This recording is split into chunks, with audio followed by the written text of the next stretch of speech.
안녕하세요 여러분, 김지윤입니다. 트럼프 대통령이 다시 돌아오면서 각 국가 그리고 지역은 어떻게 반응을 보이고 있고 어떤 대비를 하고 있는지 시리즈로 마련을 하는데요. 드디어 오늘 모셨습니다. 중동 이야기를 해주시러 오신 분, 국립외교원의 인남식 교수님과 함께 하겠습니다. 안녕하세요. 그렇게 제가 와달라고 얘기를 했는데 왜 이제 오셨냐요? 이제 불렀으니까 이제 왔죠.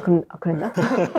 네, 진짜로 댓글에서 많았어요. 인남식 교수님 좀 초청을 해달라. 근데 우리 임 교수님이 그렇게 막 많이 나가시는 분이 아니셔갖고 제가 약간 후배 찬스를 써서 이렇게 모시고 왔습니다. 얼마 전에 사우디아라비아 다녀오셨다고요? 네, 지난주에 다녀왔죠. 분위기가 어떤가요? 뭐 크게 드러나진 않는데 내심 이제 그쪽의 학자들이나 또는 외교관들은 트럼프의 귀환을 굉장히 반기는 분위기인 건 분명한 것 같아요. 네네. 왜냐하면 지난 4년 동안 바이든 때문에 좀 고생했다고 하는 정서가 있고 또 중동 전역이 아무래도 그 가치나 뭐 인권, 민주주의 이런 이야기를 하는 미국은 좀 부담스럽고 트럼프는 왠지 거래가 가능한 조금 거칠고 좀 까칠까칠해 보이긴 하나 그 산식에 맞는 제안을 하고 딜을 하면 얼마든지 그래도 잘 지낼 수 있겠다는 뭐 그런 좀 뜬금없는 환상 같은 걸 갖고 있는 것 같은데 네네. 마냥 말이 안 되는 것 같진 않아요. 국가마다 좀 다를 것 같긴 하거든요. 말씀하셨던 것처럼 이 걸프 국가들, 특히 이스라엘도 포함을 해서 트럼프의 귀환을 굉장히 반기는 것 같은데 이란은 좀 속내가 복잡할 것 같긴 해요. 딱 하나 제 트럼프의 귀환이 좀 부담스러운 나라가 이란이죠. 다른 나라들은 제가 보기엔 거의 비슷할 것 같아요. 중동을 세계 지도에서 딱 띄어서 이렇게 놓고 보면 사실은 민주주의 정치 체제를 운영하고 있는 나라가 거의 없어요. 선거를 제대로 하는 나라가 이스라엘, 이란, 뭐 레바논 뭐 그 정도인데 그러다 보니까 대개가 다 권위주의 정부거든요. 네네. 그러면 아무래도 그 미국의 민주당 정부가 추구하는 가치나 어떤 이런 자유주의 국제 질서보다는 트럼프 같은 그런 성향을 좀 더 선호하는 것 같아요. 근데 이란은 어쨌든 지금 지난 5월 보궐선거에서 미국과 나름대로 좀 합의를 해보겠다고 공약으로 내걸고 당선된 마수드 페제시키안 대통령은 그래도 해리스 대통령, 그러니까 후보가 대통령이 되면 훨씬 더 좋았겠죠. 그러나 이제 트럼프는 JCPOA 핵 합의에서 이제 일방적으로 나간 사람이라 아마 당분간 굉장히 또 강하게 압박 들어올 거다. 뭐 이런 부담이 있을 거예요. 그런데 보니까 그럼에도 불구하고 이란이 여전히 페르시아 제국의 그 끝발이 있어서 헤쳐나가기는 하더라고요. 그럼요. 네. 망하는 나라는 아니에요. 지금 벌써 79년부터 45년째 미국의 고강도 제재를 받고 있는데 그 미국의 40년 제재를 받고 2002년부터 UN 제재를 받고 이랬던 나라임에도 불구하고 살아내는 능력은 있죠. 그런데 사실은 요즘은 좀 어려워요. 요즘 어렵군요. 네, 많이 어려워요. 그래서 조금 변곡점이 다가오는 것 아닌가? 뭐 이런 이야기들도 왔다 갔다 해요.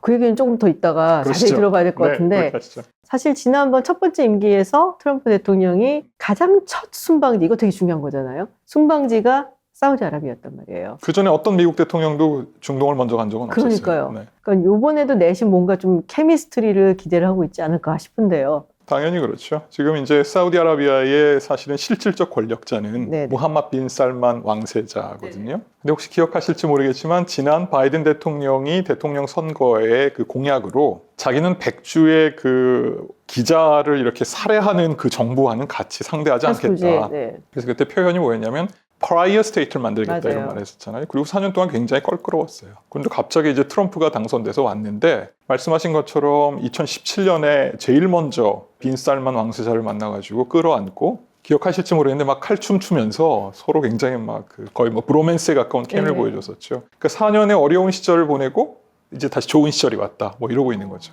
또 하나 기분이 좋을 것 같은 나라가 이스라엘인데요. 그 전에 이제 저희가 뵀잖아요. 식사를 하면서. 근데 그때 하셨던 말씀 중에 하나가 트럼프 대통령의 이제 사위, 둘째 딸의 시댁이 레바논계다. 그래서 이번 선거에서 굉장히 좀 활약을 하는 것 같다는 말씀을 하셨단 말이에요. 실제로 미시간에서 그 디어본 카운티라고 거기가 사실은 아랍계가 많이 살고 있는 곳인데 거기서 표가 많이 났단 말이에요. 이번에 주 UN 미국 대사, 주 이스라엘 미국 대사 막 발표하는 걸 쭉쭉 보니까 완전 강경 친 이스라엘이란 말이에요.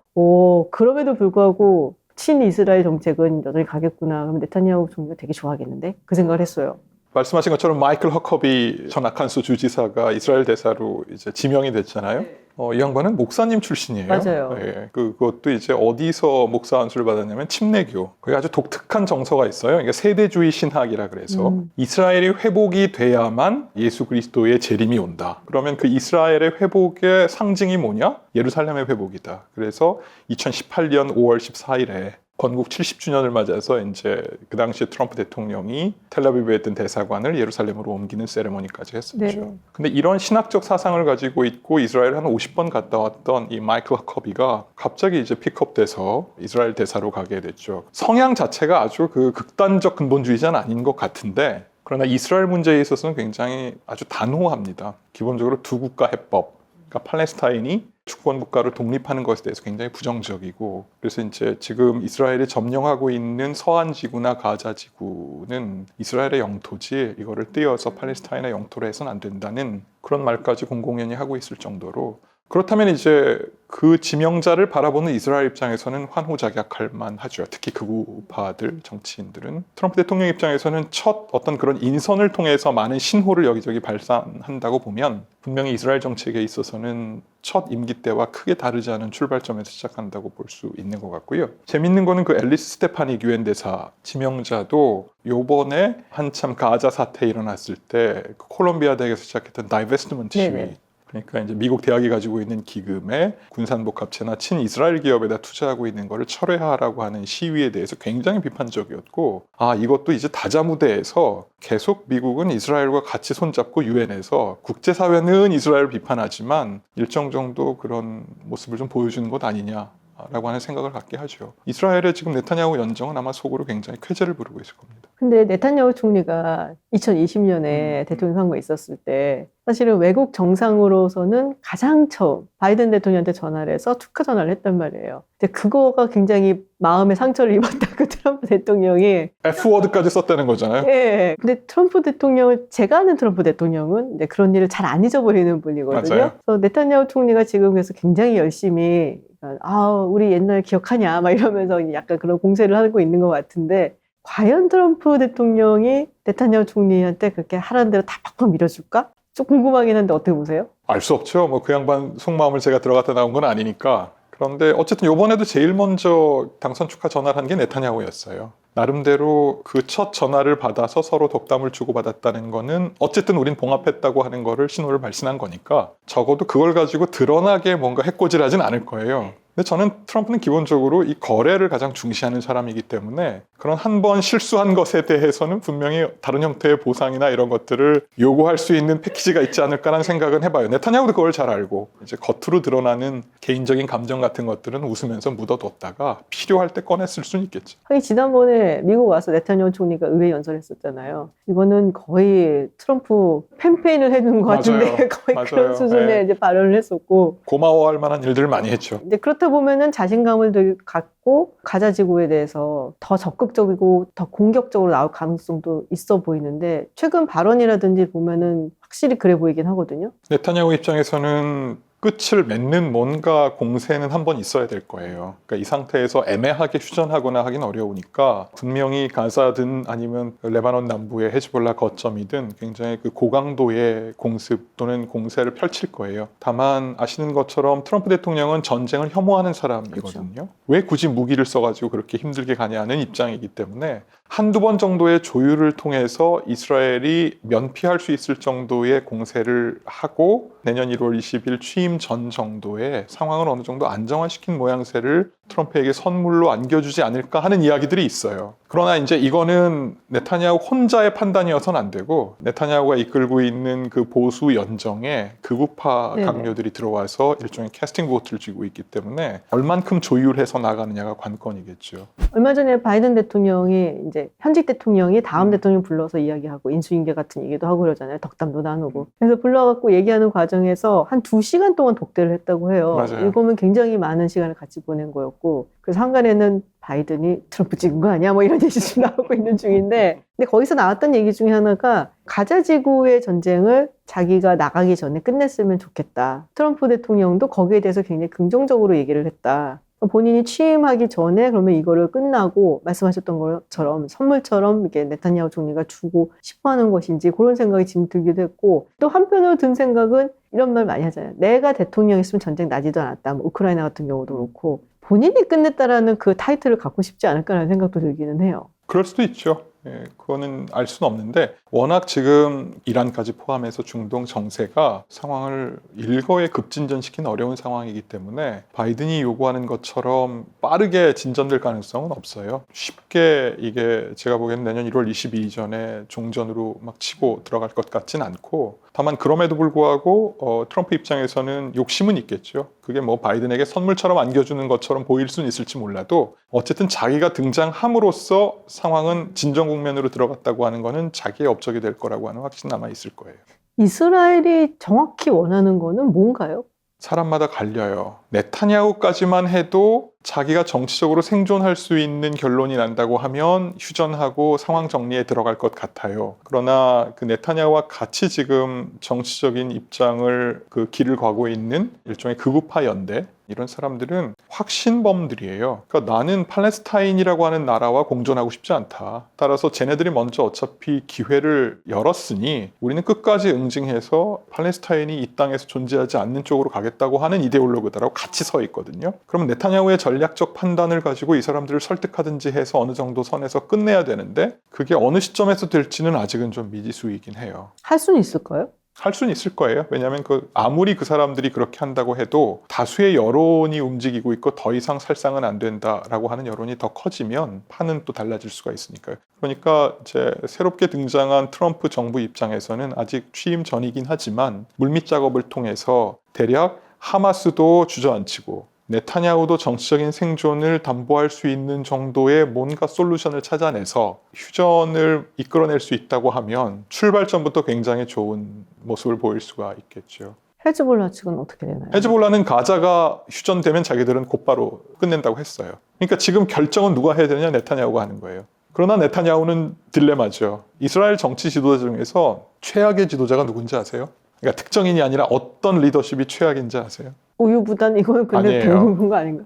기습을 허용한 지도자가 최악이에요. 아, 최악이네요. 1973년에 욤 키프르 전쟁, 네. 그게 4차 중동 전쟁이고 시리아, 이집트 연합군에 의해서 기습을 당했어요. 그때 거의 이스라엘이 질 뻔했어요. 근데 그때 골다 메이어 총리가 기적적으로 외교력을 발휘해서 상황을 역전시켜요. 모셰 다이안 국방장관하고 18일인가 19일 만에 끝내요. 그리고 이겨요. 그러자마자 사법부에서 조사위원회가 만들어지고 현직 장성들 전부 다 파면 해임이 돼요. 그때 골다 메이어는 질 뻔했던 전쟁을 극적으로 역전시켰던 총리였고, 그리고 대처보다도 훨씬 더 먼저 철의 여인이라는 별명을 그것 때문에 받았는데, 내 국방장관이 책임져야 되는 일이라면 총리도 책임져야 된다. 나는 기습을 허용했다. 그러고 물러났거든요. 작년 10월 7일에 하마스 공격은 1200명의 이스라엘 국민들이 죽었고 255명이 끌려갔어요. 그리고 1년 넘게 전쟁하고 있어요. 그러면 이 총리는 지금은 전쟁 중이니까, 전쟁 중에는 장수를 바꾸지 못하니까 달려왔지만, 그럼 네타냐후는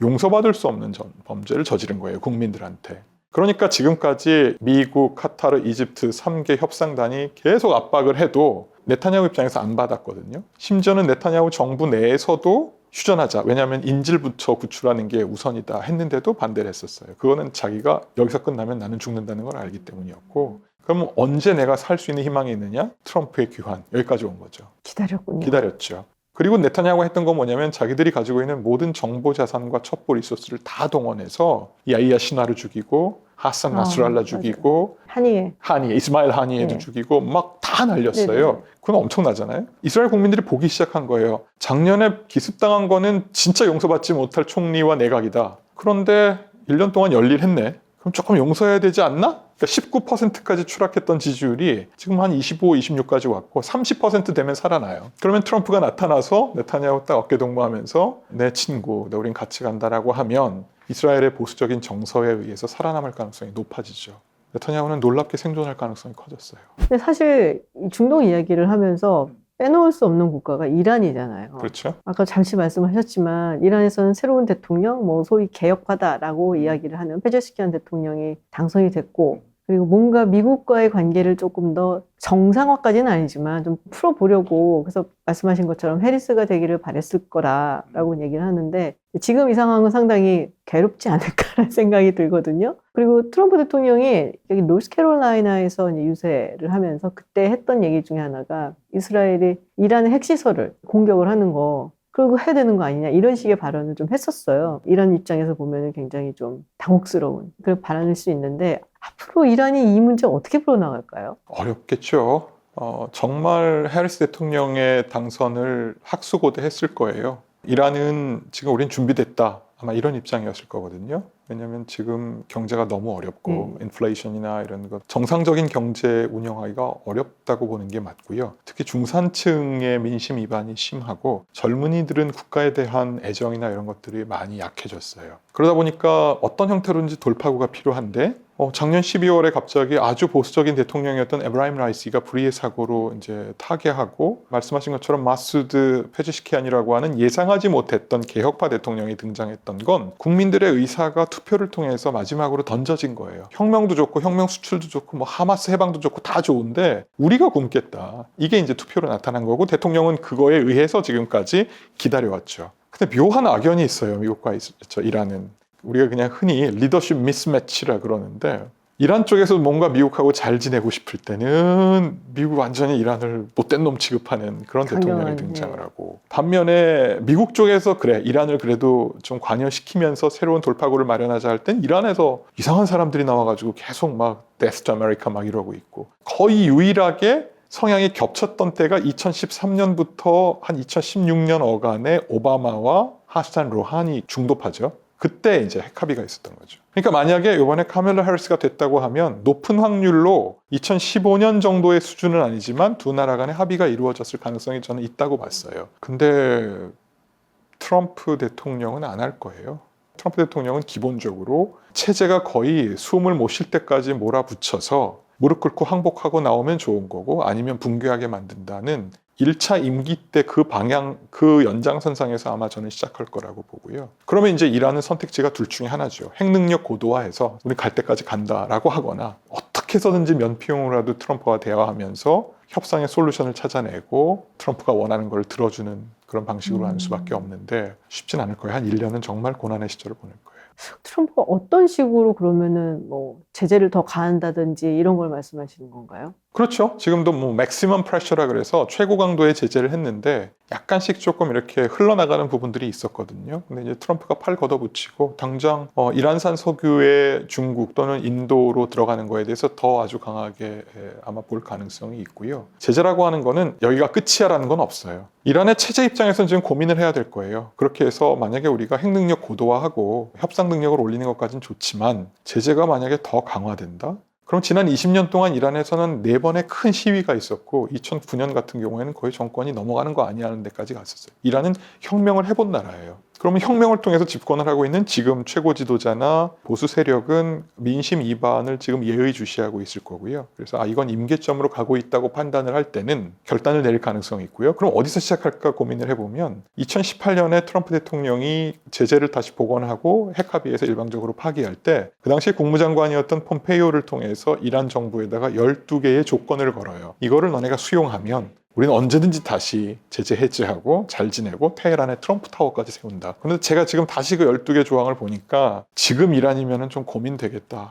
그렇게 힘드니까. 힘들어요. 그러니까 그때 이란은 내부적으로 자기들이 견고하다고 믿었어요. 근데 지금 이란은 계속 제재 중이었으면 그래도 나은데요. 2015년에 반짝 열렸다가 18년에 다시 닫히면 3년 동안에 기대 수준이 올라갔다가 추락했던 그 심리적인 패배감은 더 크고, 그리고 이제 더 고강도의 제재가 들어갔죠. 거기다가 이제 2022년에 미샤 아미니 사건이라고 해서 히잡 시위가 일어났단 말이에요. 그러니까 살긴 어려운데, 어려우니까 더 막 강제시키니까 이 젊은이들이 못 살겠다 그러고 이제 들고 일어난 거죠. 여성들이 거리로 나왔고, 젊은 남자들까지 나오면서 세대의 시위가 된 거예요. 그러니까 젠더 시위가 세대의 시위가 됐고, 그리고 이 미샤 아미니가 쿠르드족이에요. 쿠르드족과 발로치스탄에서 또 소수민족들이 들고 일어나기 시작했고, 그러다 보면 이게 젠더, 세대, 민족 시위가 됐는데 여기 만약에 계급 시위가 덧대어지면 소위 빈민들이 들고 네네. 일어나면 못 버텨요. 그러면 체제 입장에서는 12개의 조건을 다시 보면서 그걸 다 받을 수는 없다. 거기서 못 받을 수 있는 게 있어요. 제가 보기에는 그 수위 조절 같은 걸 통해서 만약에 다른 제안을 하고 왔다 갔다 하면 제가 보기에 만약에 트럼프 입장에선 이런 생각을 할 것 같아요. 기억하실지 모르겠지만 2001년 9.11 이후에 2002년 부시 대통령이 악의 축 세 나라 네. 이라크는 뭐 이제 날려버렸고 이란하고 이란하고 북한 북한. 남았잖아요. 근데 이란을 어떻게 하기 위해서 전쟁을 통해서 부시가 해봤는데 안 됐고 민주화해도 안 됐고 오바마가 등장해서 핵 합의를 해도 안 되고 바이든이 등장해가지고 뭐 다른 걸 여러 가지로 또 해봐도 안 되는데 나는 맥시멈 프레셔와 설득과 회유 거래를 통해서 나는 이란을 바꿀 수 있다고 하는 걸 보여주고 싶어 할 것 같아요. 그 접점을 만약에 지금 페제시키안이나 외교장관 하고 있는 아락치 같은 사람들이 찾아낼 수 있다면 그거에 대한 전략적 접근을 해낼 수 있다면 돌파구가 열릴 텐데 시간은 필요해요. 그러니까 지금 이제 면밀히 봐야 돼요. 이란의 경제 상황이 어떤지 대중들의 정서가 어떤지 그 상황을 볼 텐데 트럼프 입장에서는 정말 꽃놀이패죠. 자기 입장에서는 압력을 가하면 가할수록 더 협상장으로 나와서 자기 말대로 될 가능성이 높아지는 거니까 대신 전쟁은 하지 않았으면 좋겠다는 정도의 선은 있는 거고. 노벨상 받겠는데요, 그거 하면? 욕심내지 않을까요? 오. 저는 그런 면에서 한반도도 연동이 돼 있다고 생각해요. 두 개의 거대한 과제. 아, 그래요? 그러니까 미국 대통령들이 지난 20년 동안 해보려고 해도 하지 못했던 소위 두 개의 악의 축. 지금 그래서 그 얘기들이 나왔거든요. 이렇게 말씀하신 것처럼 트럼프 대통령은 워낙에 또 공화당 자체가 이란에 대해서 불신하고 그리고 압박을 해야 된다라는 입장이라서 이렇게까지 몰아붙이게 된다면은 이란은 우리가 뭐 핵 개발의 거의 마지막 단계라고들 얘기를 하잖아요. 그냥 끝까지 가자라고 보수 강경파의 목소리가 또 더 커지지 않겠냐. 사실 뭐 루하니 대통령도 그런 케이스였다라고 볼 수가 있으니까요. 그렇죠. 예. 네. 그 가능성이 높긴 해요. 지금 단계에선. 그러나 이렇게 클리셰처럼 흘러가는 대로 보는 건 재미없잖아요. 그건 그래요. 뭔가 변화의 가능성은 없을까를 좀 찾아보고 싶잖아요. 네네. 그럼 지금 이란 입장에서는 아까 잠깐 말씀드렸던 것처럼 경제 사회적 구조는 되게 악화돼 있어서 계속해서 이게 그럼 오케이 그럼 우리 핵을 가질 거야 라고 달리는 게 그게 체제에게도 이익이고 국민들도 그걸 수용할 수 있냐에 대해서 저는 조금 생각이 달라요. 너무 넘어야 될 장벽이 커요. 그렇게 되면 이란으로서는 제일 좋은 게 핵 능력을 고도화한 상태에서 그거를 들고 지렛대로 활용하면서 뭔가 얻어내는 게임을 해야 되는 거고 그거를 최고 지도자처럼 노회한 사람이 모를 리는 없어요. 89년부터 지금까지 통치하고 있거든요. 전 세계 독재자 중에서 제일 오래 통치하는 사람이 그런가요? 카다피 41년은 아직 기록이 남아있지만 그 양반은 간 사람이고 그럼 앞으로 어떤 정치적인 큰 사건 또는 계기가 있을까를 보면 최고 지도자의 승계 문제가 있어요. 지금 하메네이 최고 지도자는 87세? 그러면 이제 다음 누가 최고 지도자가 나오는 건데 물망에 떠오르는 사람이 잘 없어요. 아들 네. 무스타파가 있는데 그러면 여러 가지 또 장벽에서 허들이 생겨요. 혈연 승계를 안 하기 위해서 혁명을 한 거고 공화국을 만든 거잖아요. 네. 거기에서 혈연 승계 아들한테 준단 말이야? 이러면 너무나 많은 설명해야 될 그 요인들이 생겨요. 그러면 그 허들이 높다고 하는 건 정통성에 있어서 분명히 문제가 생긴다는 거예요. 하메네이처럼 저렇게 노회한 지도자도 지금 하루하루 막 끌고 가는데 그 아들이 등장해가지고 이거를 장악할 수 있을까? 전 못한다고 봐요. 그러면 아들은 누구와 손잡나? 아버지가 등장했을 때처럼 혁명수비대라고 하는 거대한 딥스테이트, 국가 안에 있는 준국가 같은 세력과 손을 잡아야 돼요. 이 혁명수비대는 차라리 성직자들이 권력을 독점하는 것보단 낫다고 얘기가 나와요. 왜냐하면 이 사람들은 이데올로그들이고 혁명수비대는 미안한 얘기지만 이권을 추수하는 사람들이기 때문에 다음 최고 지도자와 혁명수비대가 결탁한 다음에 지금까지처럼 호메이니의 유지를 받드는 이념으로부터는 조금 탈색될 가능성이 있고 실용적 접근을 할 가능성이 있다. 라고 보는 게 가장 긍정적인 시나리오로 이란의 미래를 보는 사람들인데 이런 시나리오가 사실은 워싱턴의 띵크탱크에서 돌아요. 왜냐하면 그거를 바탕으로 그러면은 미국 입장에서는 또 공작이 가능한 거잖아요. 트럼프 정부 입장에서도 체제가 갑자기 붕괴했는데 막 통제가 안 돼가지고 이게 막 전시 상태로 치달아가는 건 원하지 않을 거고요. 상대적으로 제일 좋아하는 거는 지금 있는 정부가 미국과 손 잡고 시키는 대로 하겠다고 나와주는 건데 현실적으로 그럴 가능성이 없으니 그거를 그래도 면피할 수 있을 정도의 체면을 세워주는 정도까지 밀어붙여서 어깨동무하고 이란이 오늘 역사적인 결정을 했다라고 하는 걸 좀 보여주고 싶어 할 것 같아요. 그걸 보면 사우디는 좋아할까요? 안 좋아하지만 사우디 입장에선 도리가 없는 게 모함마드 빈 살만 입장에선 이란도 위협적이에요. 정말 위험한 위협이긴 한데 이란의 위협은 이란이 핵무기를 가지고 리야드를 공격해서 영토를 점령하는 위협이 아니에요. 이란의 위협은 뭘까요? 저는 공화국. 그거예요. 혁명을 하고 선거를 하는 나라가 바다 건너 있고, 사우디아라비아의 인구 4천만 조금 안 되는데 35세 미만이 60 내지 70%인데 이 친구들은 계속 물어보는 거예요. 우리는 왜 사우드 가문만 왕을 하지? 왜 강요들이 다 하지? 이란 보니까 완전 평민 출신, 빈민 출신도 대통령을 하는데 라고 하는 거. 그러니까 사실은 무함마드 빈 살만의 비전 2030과 여성 또는 젊은이들에 대한 개혁 조치라고 하는 건 이란을 앞설 수 있는 사회 개방과 개혁적 조치예요. 그러니까 지금 제가 보기에 무함마드 빈 살만은 약간 자신감을 얻었어요. 그러니까 이란이 여전히 밉고 싫고 위험하고 음습하고 부담인데, 그러나 아버지 살만 시대나 그 할아버지 세대와는 달리 나는 젊은 세대와 여성들의 지지를 지금 받고 있고, 내가 국가를 개조하고 왕국 100년 될 때쯤이면 이란보다는 우리가 더 열린 나라가 될 수 있다. 그러면 체제 경쟁에서 지지 않을 수 있다 정도의 자신감은 점점 세워나가고 있어요. 그러니까 무함마드 빈 살만은 워싱턴에다 그걸 지렛대로 요구하겠죠. 이란과 잘 지낼 수도 있고 불가침 조약할 수도 있고, 그 대신 우리에 대해서 안보 협정 확실히 해라. 이란이 만약에 딴 생각을 하거나 딴 짓을 할 때 당신들이 한미 상호방위 조약이나 미일 동맹처럼 우리를 보여달라. 지켜줄 수 있는 정도의 조약에 근거하는 동맹을 맺어달라라고 하는 요구를. 그래서 제가 궁금한 게, 사실 사우디아라비아와 이란 하면 우리가 보통 생각하는 게, 아, 여기는 순위파에, 그리고 이쪽은 시아파에 뭐 이래갖고 사이 엄청 안 좋대. 이런 정도의 시각이거든요. 근데 작년에 관계 정상화를 약속을 했고, 그리고 보니까 얼마 전에 제가 이름을 까먹었는데 무슨 회의 있었죠. 아랍 연맹 이슬람 OIC, 예. 이슬람 협력기구. 협력기구, 예. 정상회의. 근데 거기에 폐쇄시킨 대통령이 못 갔단 말이에요. 네. 그러니까 빈 살만 왕세자가 전화를 통해서 아우 못 와서 어떻게 다음에 꼭 와, 막 약간 이러면서. 부통령인가 누군가 왔을 거예요. 아마. 예. 그래서 저 둘이 저렇게 친한 사이가 아닐 텐데 도대체 뭐지, 둘의 관계는? 그게 외교죠. 외교는 뭐냐면 전쟁을 막는 거거든요. 그러니까 서로 싫어요. 그러나 자기들이 직접 충돌하는 거는 대재앙이라는 걸 둘 다 알아요. 그러면 그동안은 어떻게 했냐? 작년 3월 10일에 베이징에서 왕이 가운데 쓰고 맞아요. 사우디와 이란이 막 국교 정상화 하잖아요. 어쨌든 그걸 함으로써 뭘 했냐면 자기들이 직접 충돌은 막아내고 일단 자기들의 긴급한 문제부터 다룰 테니 야, 이제 서로 대면대면하게 있자라고 하는 합의를 한 거예요. 저는 그건 굉장히 중요한 진전이었다고 보고, 사우디는 뭐가 중요했냐? 자기는 지금 네옴 신도시도 해야 되고 수많은 기가 프로젝트를 통해서 2032년 왕국 100년 전에 자기가 이제 그때쯤 국왕이 돼 있을 테니까 그때 국가가 환골탈태한 모습을 전 세계에다 보여줘야 되는데, 시도 때도 없이 후티가 드론 날리고 미사일 날아오고 이러니까 지금 난 내치에 집중할 테니 그거 못하게 해달라고 하는 조건이었어요. 이란은 뭐였냐면 그때 사우디아라비아가 돈을 많이 내고 프리 인터내셔널 이란인가? 아무튼 그 약간 선동해서 너네 체제가 얼마나 어렵다고 하는 건 단파 라디오를 계속 쏘고 있었어요. 근데 이란이 그게 굉장히 아팠어요. 그래서 그거 못하게 해. 그러니까 서로 가장 아픈데 건드리지 않는 정도의 얘기를 한 거고요. 이제 그러니까 사우디아라비아는 어떤 조금씩 제가 보기에는 자신감이 생기는 게, 이란의 체제를 우리 젊은이들이 동경하지 않을 정도까지 어느 정도 가고 있다고 하는 자신감이 생기니까 이제는 이란에 대해서 과거처럼 막 호들갑스럽게 그 컴플렉스처럼 안 굴어도 되겠다라고 하는 모습을 좀 보여주는 것 같아요. 그리고 사실은 이게 중파 때문에 싸우는 거 아니에요.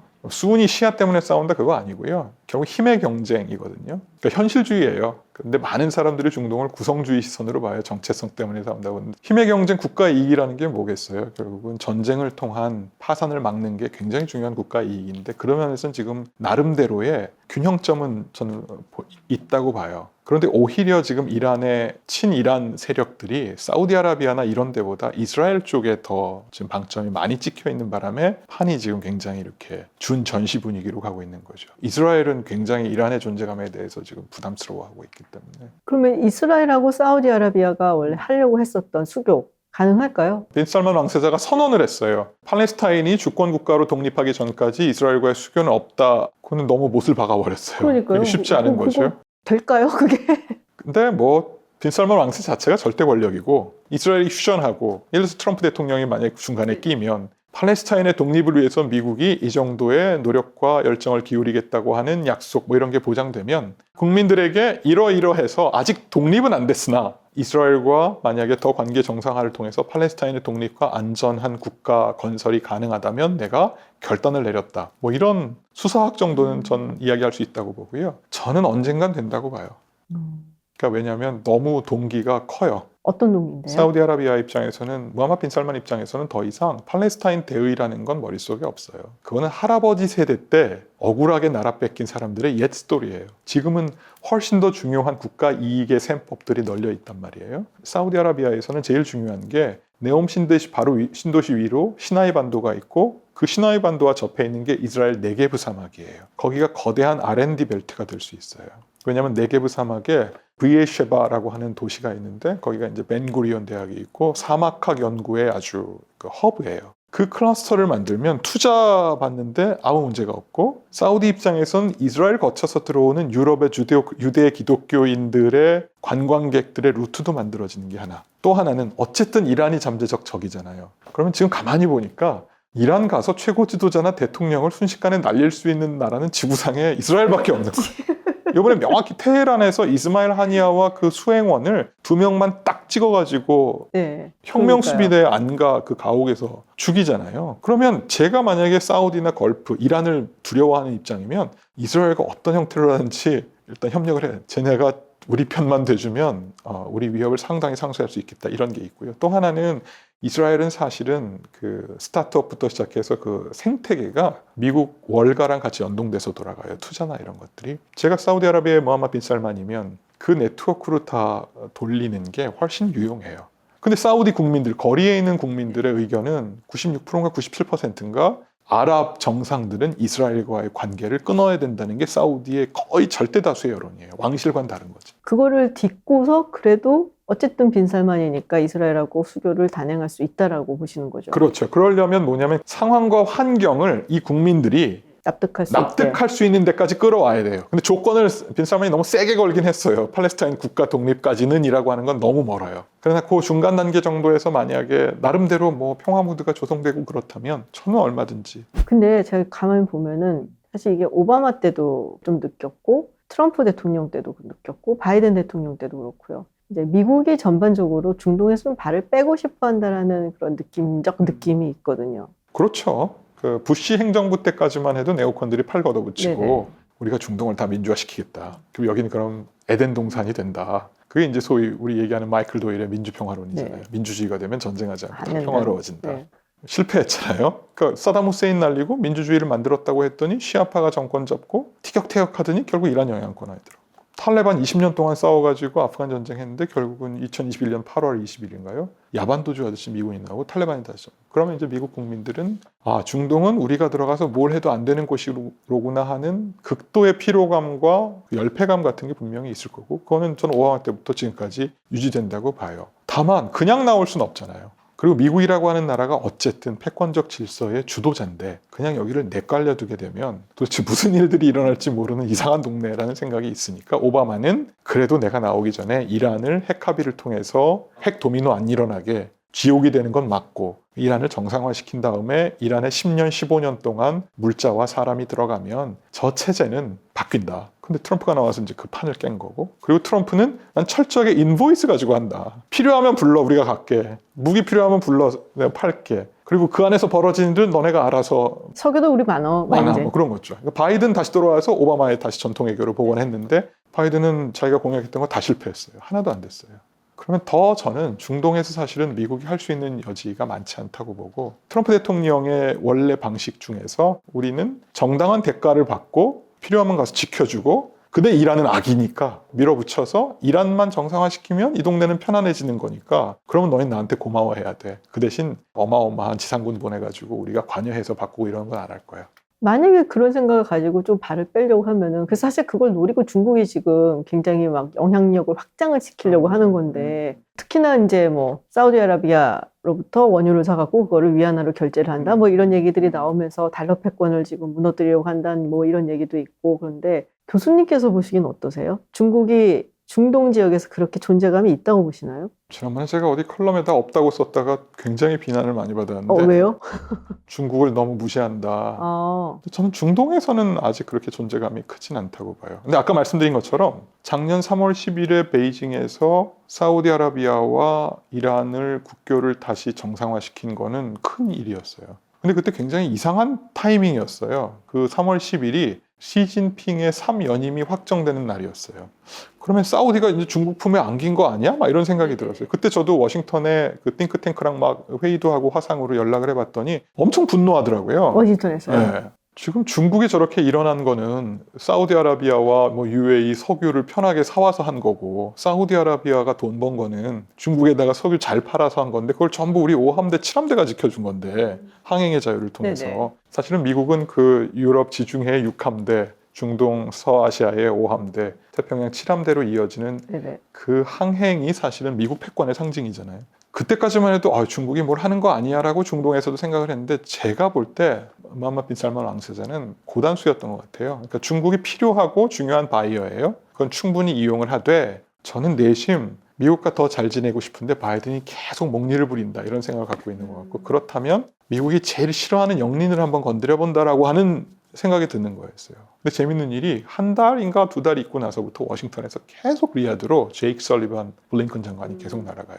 빈살만의 이게 뭐랄까 한 수가 들어먹혔다, 뭐 이렇게 볼 수 있는 그렇죠. 근데 저는 그게 외교의 교과서라고 봐요. 무함마드 빈 살만 입장에서는 어차피 떠나는 미국을 보면서, 특히 카불에서의 그 2021년 8월 철군 장면은 굉장히 불쾌했을 거예요. 우리도 저렇게 버려질 수 있겠다, 언젠가. 근데 중국에게 우리가 안보를 의존하기는 어렵다. 왜냐하면 사우디아라비아의 모든 방공망, 무기 체계 이런 거는 우리 상호 운용성은 83%인가? 미 영미권 무기로 돼 있어요. 근데도 우리가 아무리 읍소해봐야 안 도와준다면 그냥 우리는 좀 세게 뻗해보자 라고 하는 게임을 전 했다고 봐요. 사우디 입장에서는 그동안 10대 0으로 미국 편이었다면 한 7대 3 정도로 가져가는 게임을 할 것 같아요.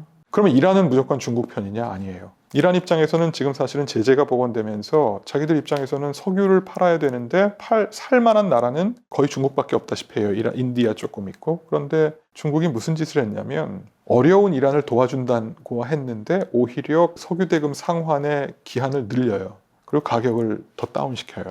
그러니까 이란 입장에서는 페르시아 제국의 후예인데 우리가 지금 어쩔 수 없이 중국과 손잡을 수밖에 없으면 쟤네들이 저런 장사를 하네, 이렇게. 우리 좀 힘들다고 쟤네가 업수이 보는구나. 그런 면에서 중국에 대해서 불만이 있는 거죠. 그러더니 갑자기 사우디 이란 국교 정상화 직전에 무슨 회의가, 양자 회의가 있었는데, 사우디랑 중국 사이에 걸프 아랍 국가와 이란 간에 영토 분쟁이 있는 사안이 몇 개가 있는데, 거기서 사우디 편을 들어요.